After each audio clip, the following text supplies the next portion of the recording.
안녕하세요. 보클럽입니다. 제가 오늘 준비한 책은 사람을 얻는 힘, 인간력이라는 제목의 책인데요. 다사카 히로시라는 일본 사람이 쓴 책입니다. 모든 인간은 결점과 미숙함을 안고 살아가지만 스스로를 다잡고 진실한 관계를 맺으며 조금씩 성장해 자신만의 의미 있는 인생을 만들어간다. 결국 삶은 누구와 어떻게 살아가는가의 문제다. 말 한마디에도 마음이 흔들리는 시대. 마음을 얻고 관계를 잇는 가장 확실한 법칙. 출간 즉시 일본 아마존 분야 1위. 전 세계 리더들이 신뢰한 석학의 단 하나의 해답. 일본 대표 경제신문 베스트셀러 선정되었다고 하네요. 다사카 히로시라는 분은 도쿄대학에서 공학부를 졸업하고 동대학원에서 공학박사 과정을 수료했습니다. 미국 싱크탱크 바텔 기념연구소에서 객원연구원으로 활동했으며 세계의 흐름을 꿰뚫는 전략적 통찰을 쌓고 이후 일본 총합연구소 대표이사, 산업 인큐레이션 소장을 거치며 수많은 벤처와 신사업을 성공으로 이끌었습니다. 대표 저서로는 미래를 개척하는 여러분에게 미래가 보이는 계단을 출간하셨다고 합니다. 그 중에서도 제가 낭독해 드리고 싶은 부분은요. 마음속 욕망을 부정하지 않는다. 여러분은 마음속 욕망을 부정하고 계신가요? 고전을 읽을 때 자주 하는 두 번째 오해는 사욕과 사심을 버려야 한다는 가르침을 너무나 단순하고 표면적으로 받아들인다는 것이다. 우리는 마음속 깊은 곳에 숨어있는 작은 자아를 억누르고 부정하는 것이 수행의 전부라고 착각한다. 외면할수록 커지는 작은 자아의 덫. 마음속 작은 자아는 결코 버릴 수 없다. 버렸다고 생각하거나 사라졌다고 여겨도 그건 단지 억압된 채 잠시 모습을 감춘 것일 뿐이다. 마치 스프링을 힘껏 눌렀을 때처럼 잠시 움츠러든 듯 보이다가 손을 놓는 순간 더욱 강하게 튀어오르는 것이다. 작은 자아도 마찬가지다. 일시적으로 숨어 있을 뿐 마음 깊숙한 곳에서 여전히 우리를 지배하고 있다.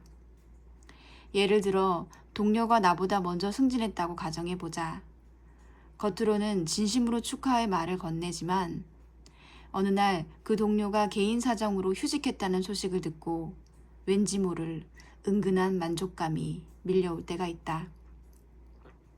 그 감정에 스스로 놀라고 당황하게 된다. 바로 이 순간 우리가 미처 인식하지 못했던 작은 자아가 은밀하게 활동하며 마음을 조종하고 있었음을 깨닫게 된다. 마치 우리 안에 또 다른 나가 존재하는 것처럼 때로는 우리의 의지와 무관하게 질투와 허영, 욕망이 불쑥불쑥 솟아오른다. 사욕을 버린다. 사심을 없앤다. 이런 말은 처음 들을 때에는 누구나 깊이 새기게 된다.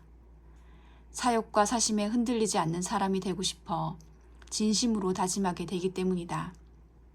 하지만 이 다짐이 말로 바뀌고 그 말이 타인을 향한 선언이 되는 순간 문제는 전혀 다른 차원으로 옮겨간다. 언제부턴가 마음속에는 나는 사욕도 사심도 없는 사람이다 라는 자기 환상이 자리 잡기 시작한다. 그리고 그 환상 뒤에는 언제나 작은 자아가 숨어 있다. 이 작은 자아는 끊임없이 말한다. 나는 고결한 사람으로 보여야 해. 나는 인정받아야 해. 결국 사욕을 버리고자 했던 노력 자체가 또 다른 욕망으로 변질되는 아이러니가 발생하는 것이다. 더 무서운 건 이런 말을 하는 사람은 자기 마음 안에 꿈틀대는 작은 자아를 인지하지 못한다는 것이다.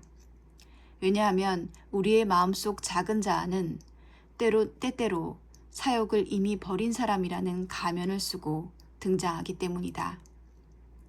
그는 연기한다. 완벽한 사람처럼, 고결한 사람처럼. 그 모습에 속아 우리는 자신을 속이고 나아가 타인마저 속이게 된다. 질투심, 허영심, 인정욕구, 이처럼 다양한 얼굴로 나타나는 작은 자아의 움직임은 억압하거나 없애려 할수록 더 깊숙이 숨어버린다. 그렇다면 이 작은 자아가 마음속에서 꿈틀대고 있을 때 우리는 어떻게 해야 할까? 그것을 부정하지도 버리지도 없애지도 못한다면 과연 우리는 어떤 태도를 가져야 할까? 없애려고 하지 말고 끌려가지도 말 것. 대처하는 방법은 오직 한 가지. 그저 조용히 바라본다. 누군가를 질투하는 마음이 일었다면, 아, 내 마음이 저 사람을 질투하고 있구나 하고 그 감정을 바라본다. 이때 가장 중요한 것은 조용히 바라보는 태도다. 조용히 바라본다는 것은 그 감정을 긍정하지도 부정하지도 않고 있는 그대로 바라보는 것이다. 질투심을 가지는 건 나쁜 일이라며 억누르지도 않고 질투가 성장의 원동력이라며 의미를 부여하지도 않는다. 그저 지금 내 마음속에 질투가 일고 있구나 하고 스스로 인식하는 것이다. 흐르는 강물을 멍하니 바라보듯 그 감정이 스쳐 지나가도록 조용히 지켜보는 일.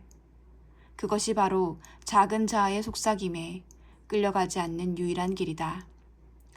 실제로 해보면 절대 쉽지 않다. 처음엔 낯선 외국어를 배우는 것처럼 어색하고 버겁다. 감정이라는 언어를 익히는 데에는 시간이 필요하다. 하지만 이 마음 습관을 꾸준히 실천하다 보면 작은 자아의 소라는 신기할 만큼 잦아든다. 그것은 억제된 침묵이 아니라 이해받는 고요다. 고전은 표면이 아닌 내면의 탐구서다. 사실 작은 자아에 대처하는 이러한 마음 습관은 불교를 비롯한 고전에서 수없이 다양한 형태로 언급되어 왔다. 하지만 오늘날 일부 고전 해석은 사욕을 버려야 한다, 사심을 없애야 한다는 표면적인 명제만을 반복하며 오히려 사람들로 하여금 고결한 인물을 연기하게 부추기는 결과를 낳기도 한다. 그래서 우리는 고전을 읽을 때 표면적인 가르침에 매몰되지 않고 마음속 사욕과 사심 같은 작은 자아를 고요히 바라보는 성숙한 마음 습관을 함께 배워야 한다. 고전은 지식을 외우는 책이 아니라 자신의 내면을 탐구하고 변화시키기 위한 여정의 길잡이다. 마음은 뱀, 전갈과도 같다.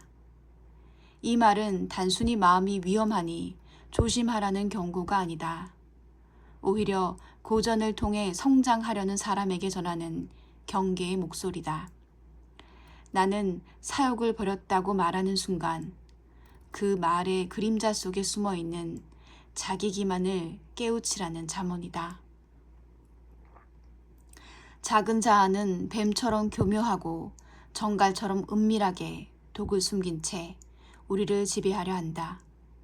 고전은 그 존재를 부정하지 말고 제대로 보라고 말한다. 그 속삭임에 속지 않기 위해서 무엇보다 먼저 자기 마음을 똑바로 바라보는 눈이 필요하다.